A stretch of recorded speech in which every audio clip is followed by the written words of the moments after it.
Hello and welcome. This is a long one, so let's get right into it. We'll start by setting up our drop boxes and buffer box. I set this up as soon as I have gatehouses for my compound. It's best to plan a little bit ahead of time for what you want to do, so you don't end up having to redo any pipes later. I'll start out with a conveyor here to bring the drop boxes into the buffer box.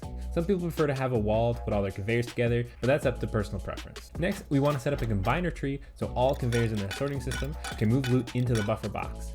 Hook up the output of the top combiner into the buffer box. Then connect the Dropbox conveyor into the combiner tree. Next, we want to set up the drop boxes. I have 4 gatehouses with drop boxes in my base, so I need to combine them into one line and connect them to the Dropbox conveyor. The easiest way to do this is to put down some combiners inside the base here. Connect each drop box to the combiner.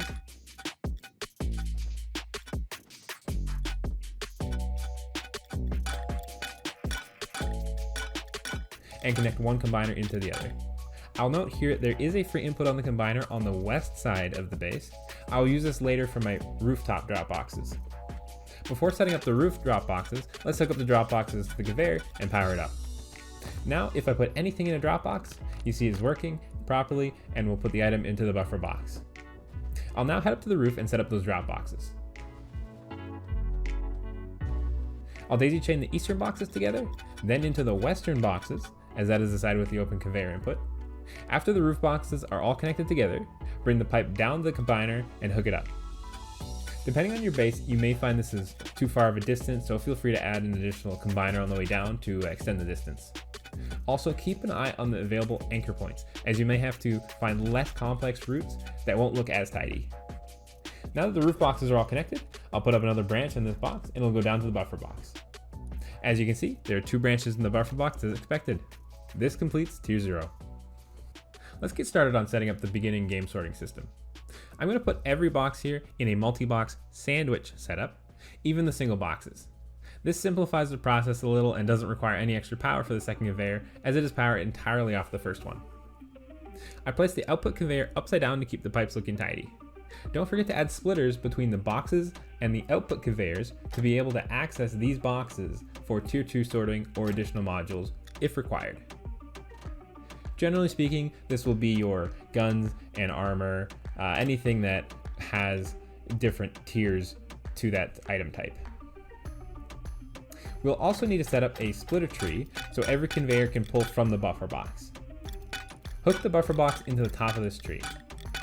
Connect an output from the tree into the first conveyor, into the box, daisy chain all same type boxes together, output into the splitter, and then to the second conveyor. If you bring your boxes forward off the back wall, you can actually connect storage adapters behind each box, which can really help to hide your pipes and keep things looking neat. To finish off the pipes in the setup, output the second conveyor into the combiner tree we made in tier 0. To wire this up, take filter fail from the first conveyor and connect it to the power in on the second conveyor. Then pass through power from the Dropbox conveyor into the first armor conveyor. Since this is tier 1 storage, we want to use category filters. I'll apply the clothing category here for the armor box, copy the filter settings, hit apply, paste them on the second conveyor, apply, reopen the second conveyor to set the mode to exclude listed items, and apply. Sometimes the settings don't save properly, so it doesn't hurt to double check by reopening the filter menu after you hit apply. Now that the filters are set, we can turn on the first conveyor. Assuming you don't have any armor or clothes in the buffer box, the second conveyor will receive power within approximately 5 seconds.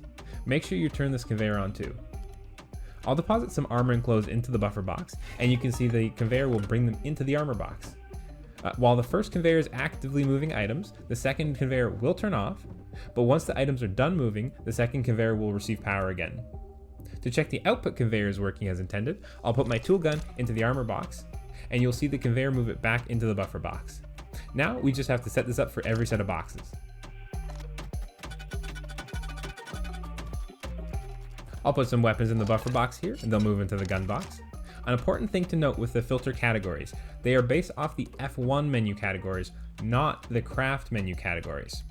While they are the same for the most part, some things like car parts are in the other category in the crafting menu, but the component tab in the F1 menu, and will therefore filter into your components box. The next important thing to note is the scrap box. This box is for everything under the item category, and anything else you want to add to it. I'll add armor, weapons, resources, and tools here, since those are the boxes I've already set up. As there is no filter for items, we have to set this up a little differently. Set the input conveyor to everything you don't want in here, and set the filter mode to exclude listed items. Do the same with the output conveyor, but have the mode set to any item. Unfortunately, we cannot use the filter fail to power the output conveyor when it is set up like this, so we will have to use the pass-through. I'll set up tools as usual with the tools category filter. Even though it's a single box, I'll use the multi-box setup as it's a little simpler to set up and doesn't cost any extra power. I do need a splitter here since C4 and satchels will end up in this box, and I want to bring them into a separate boom box later.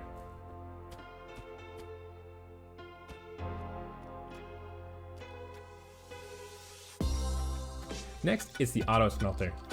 I like to set this up as soon as I have large furnaces down in the compound. In this setup, we have 3 boxes with 2 storage adapters each for a total of 6 adapters. As long as your ore boxes have at least 4 adapters all together, you'll be fine. Daisy chain all the boxes together as usual and set up the auto smelter beside the boxes on the wall. I'll have a link in the description for a full tutorial if you're interested. Since I have 12 large furnaces and an oil refinery, we'll need 5 conveyors. 4 for the auto smelter and 1 to feed items back into the buffer box that aren't supposed to be there. For the ore box filter, I'll add all 3 types of ore and wood. I'll set the max on the wood to 500 so there's a good amount available to the furnaces. Keep in mind, this will put 500 wood in each box you have. So total, I will have 1500 wood in my ore boxes.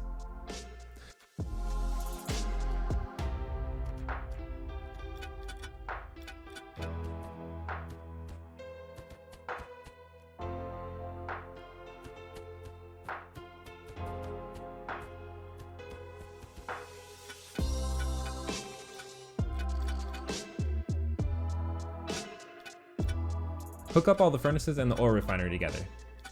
Just before I go back inside, I'll place all the igniters. I have a total of 8, so I just need to make sure I have enough power in the ignition circuit for them.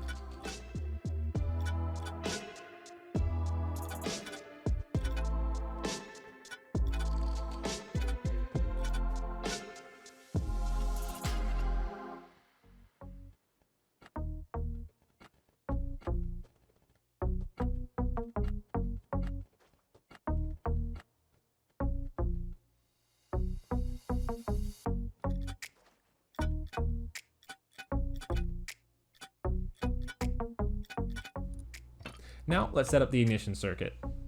Place down a timer and however many splitters you need for the amount of igniters you have. I have 8, so I will use 4 splitters.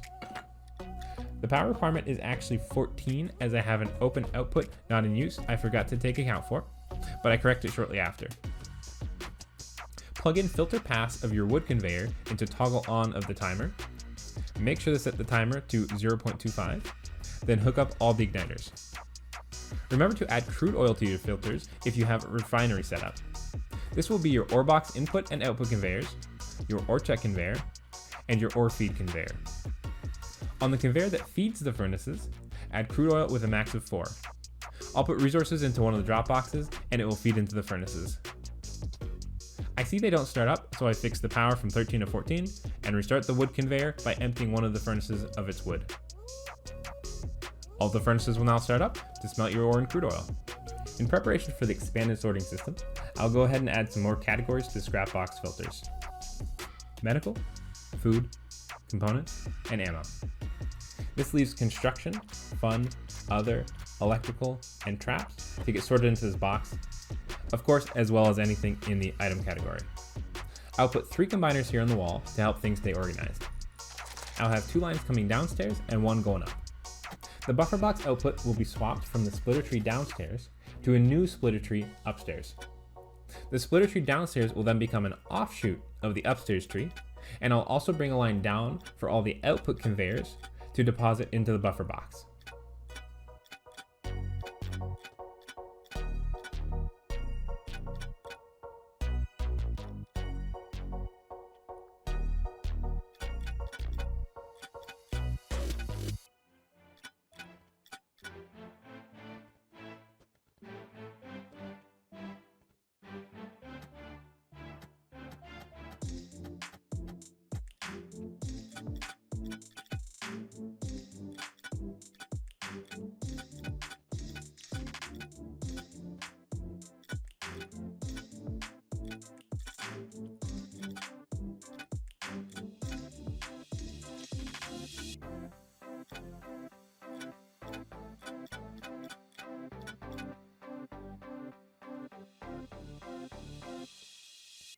I have 13 different box types upstairs, so I'll make a combiner tree with at least 13 inputs.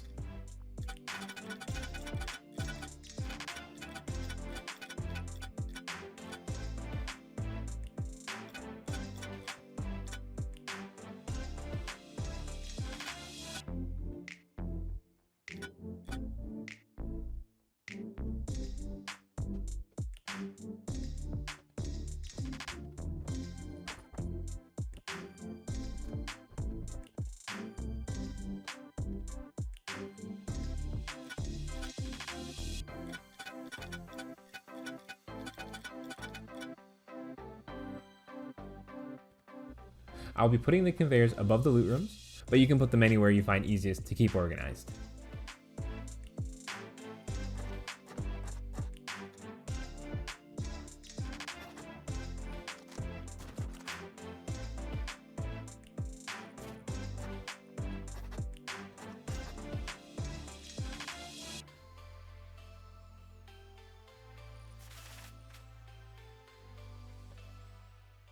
I'll put one conveyor above the first box and one above the last box, so it is easy to see which conveyors are for which boxes at a glance. I'll also add splitters for each box I need a line from. Most of the boxes will have splitters for things like auto lockers, auto TC upkeep, auto crafting, or for tier 2 sorting, but a few like components, charcoal, and the boombox, I'll leave without splitters.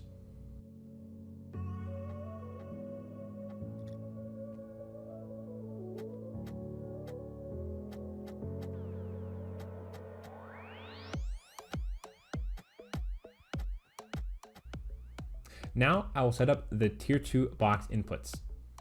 The only boxes that need to be in tier 2 are armor, weapons, and boom boxes, as they're the only item types you may want to split up by grade. I have 5 separate box types in tier 2 that need inputs, so I'll make sure I have 5 outputs using splitters here, and I also need to make sure the buffer box is connected, so I'll only add a combiner and run a line from the main splitter tree into this tier 2 line. Next, I'll go downstairs and combine the armor, weapons, and toolboxes into one line, and bring it into the splitters here and hook them all up to the respective boxes.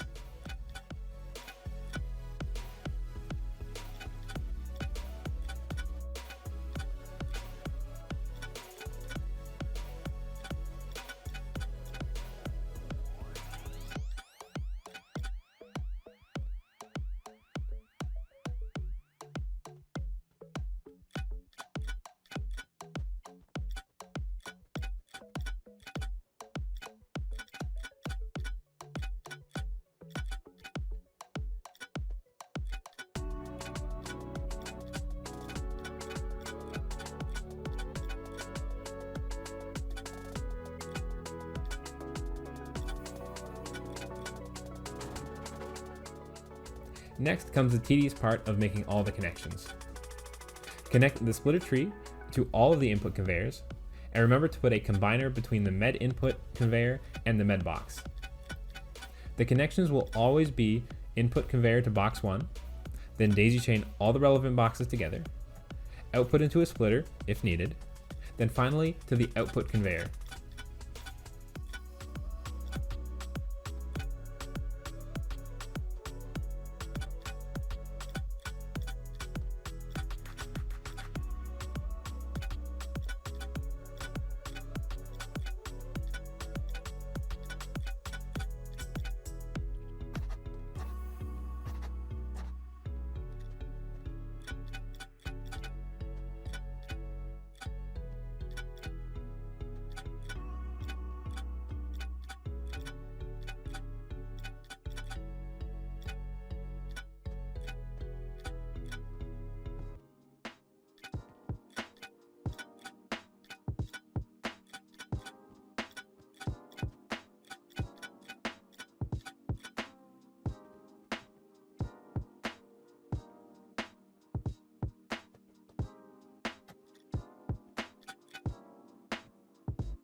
Take all the output conveyor lines and hook them into the combiner tree we made.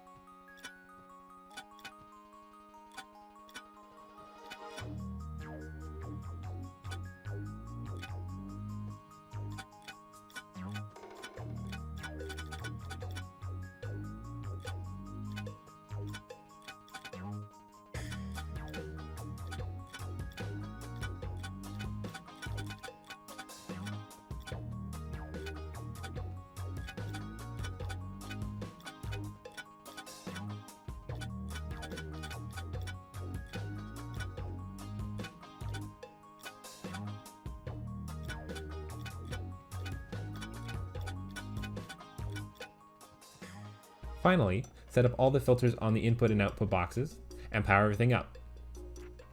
Remember, only pass through the input conveyors together and use filter fail to power the output conveyors.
A little trick to stop your resources from being completely spread out is to take an output from the relevant splitter, put that into a conveyor, and output that to one of your boxes with a new storage adapter that is not connected in the loop. This will move all the resources of that type into one box and only start keeping loot in the others once this box is full.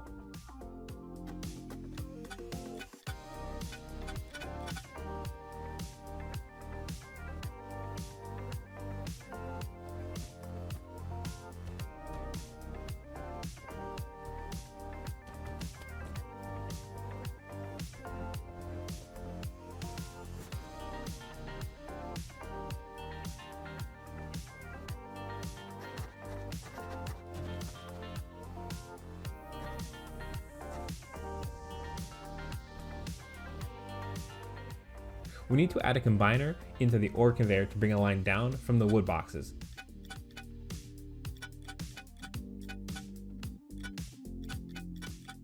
As there's only one output left on the wood splitter, and I'm also using a line for TC Upkeep, I'll add another splitter. Bring a line down and put it into the combiner for the ore box conveyor.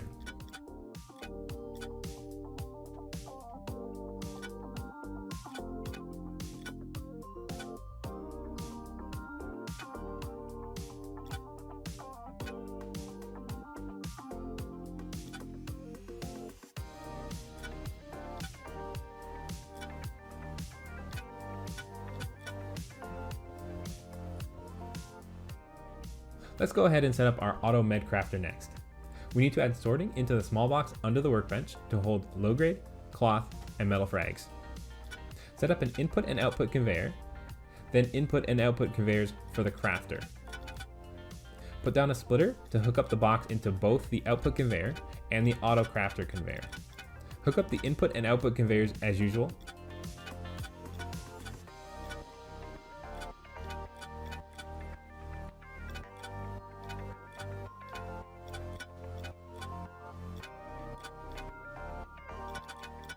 Then connect the crafter conveyors into the crafter. I do already have a syringe blueprint in the crafter, so don't forget that. Take the output of the second auto craft conveyor and put that into the combiner that goes into the med box. Open the output conveyor's filter and add syringes, then set a maximum amount. This will stop the auto crafter from making more meds if this number is present in the med box. Pass the power through every conveyor except the sorting system output conveyor, as that is powered from the filter fail of the input conveyor, then pass through into the crafter's power input. Change the input box's filters to cloth, low grade, and metal frags with a max of 1,000, or whatever other amount you want. We will have to input a line from the metal frag box, so add a combiner onto this conveyor, and input both the main buffer box input and the metal frags box. Make sure you remember to add an exclusion filter on the output conveyor.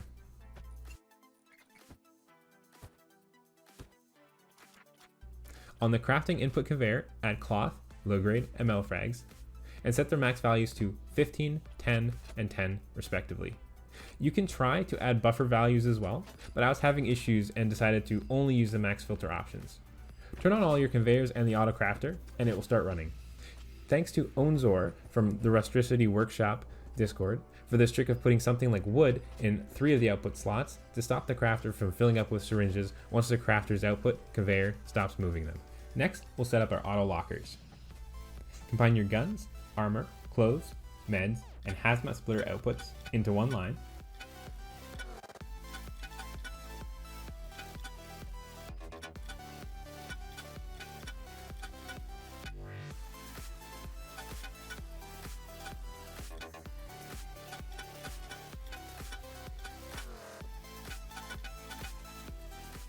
Then use a splitter so you can have up to 3 different types of kits. Put down a conveyor and enter your kit filter options, and remember to add max values to each item.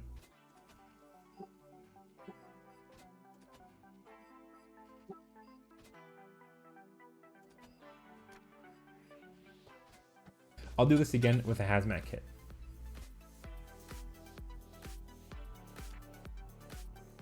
Now you can just run these conveyors into your lockers and daisy chain them together.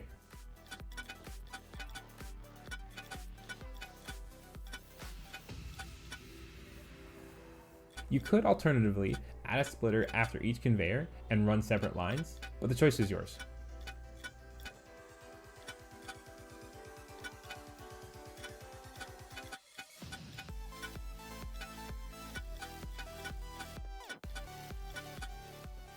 We will need one more branch for powering these conveyors, and the auto TC conveyors, which we'll make next.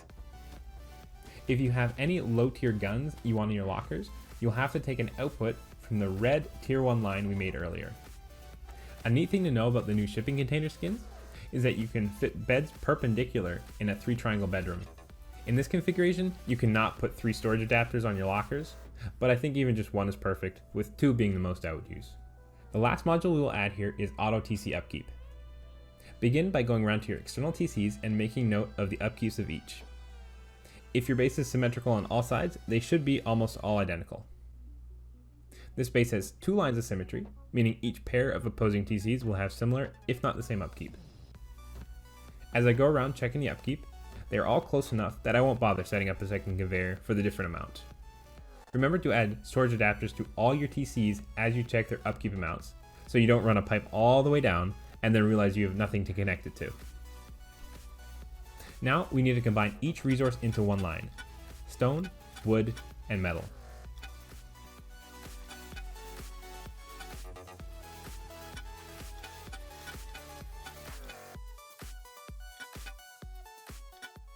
Again, add a splitter after the combiner to set up multiple conveyors. I'll put down 2 conveyors, one for external TCs and one for main TC. Set the desired amount of metal frags up to, but not exceeding, the 24-hour limit on the TC. I like to run my pipes across from my shooting floor. These can be very long runs, so add a combiner or splitter above each window closest to the TC. I'll go ahead and put a splitter above this window and run it to the other two sides just to save myself a little bit of time.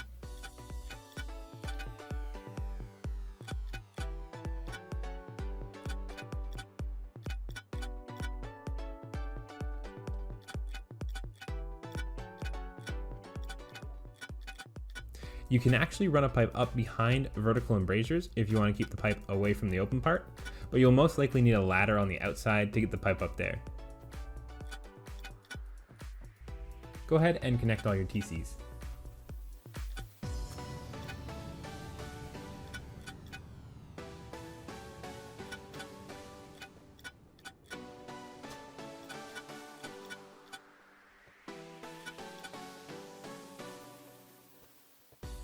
Power up the conveyors and turn them on, and it's as simple as that. I also like to add a bit of wood to each TC to avoid the annoying building decaying pop-up if I'm ever building. Next, we'll check the main TC's upkeep. As a TC can only hold up to 24,000 metal frags and the upkeep is over 36,000, I'll set the amount to 21,000.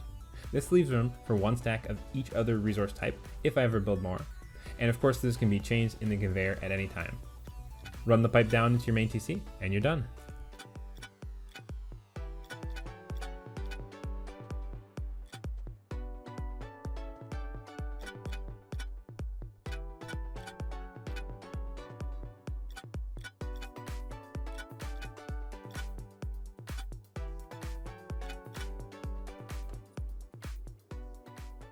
That is my full modular sorting system with every module on one base. The full power consumption of the setup is around 50, but that will vary on how big or small your base is, as well as how many of the modules you build. I believe this is a small price to pay for the huge benefits you get from automating all these systems. Thanks to everyone who made it this far in the video. This is definitely my longest one yet, and it took quite a while to put together. I hope there are a few helpful tips and tricks you can put to use in your own builds. Of course, there'll be links in the description for tutorials on each individual part of this sorting system. Thanks for watching, and I'll see you next time.